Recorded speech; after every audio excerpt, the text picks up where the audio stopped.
The Enuma Elish, or the Babylonian creation story, depicts Marduk, the god of healing, magic, and agriculture, fighting the dragon Tiamat.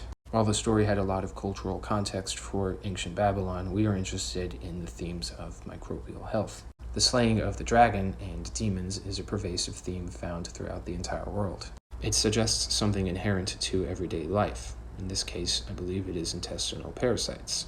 Studies into the microbiome reveal that at least 90% of all illnesses can be traced back to the gut health. Spirituality was a way of personifying the microbial. That's why the soul was believed to reside in the gut. The way that Marduk slew Tiamat was that he let fly an arrow and pierced her belly. He tore open her entrails and slit her inwards. The dragon had to be slain through the gut. In preparation for the battle, Marduk has a bow and arrow fashioned and prepares a net for the entrails of Tiamat. In his lips he held a spell, and he grasped a plant to counter poison in his hand. Most of the conflict in the Enuma Elish is fought through incantations and spells. We know from other ancient texts, like the Maklu, that incantations were part of that spiritual or microbial battle. They would call on the gods for help, they would tell the evil to banish, and during that they would be using different plants and materials as part of their recitation, such as a circle of flour, or the use of chicory and naming other herbs and spices. Incantations in the ancient world were important because you had to say the right names of things in order to get their full effects. The incantations were important because you were communing with the microbial. It's the same reason why you can tell your acne to go away, and it'll go away. The bow is significant because it was a metaphor for administering medicine or poison.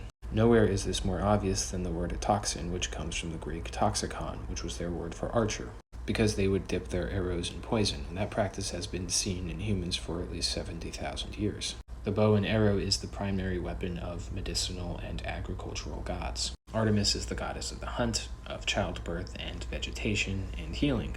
The genus of plants, Artemisia, is named after Artemis, which includes wormwood, mugwort, and tarragon, which is Artemisia dracunculus. Wormwood and mugwort were used to aid in digestion, in women's health, and childbirth, which is why they were under the patronage of Artemis, but they're also some of the strongest anti-parasitic plants out there. The bow and arrow doubled as a physical weapon used in hunting and warfare, and a spiritual weapon as a metaphor for how plant medicine can cut through demons and parasites.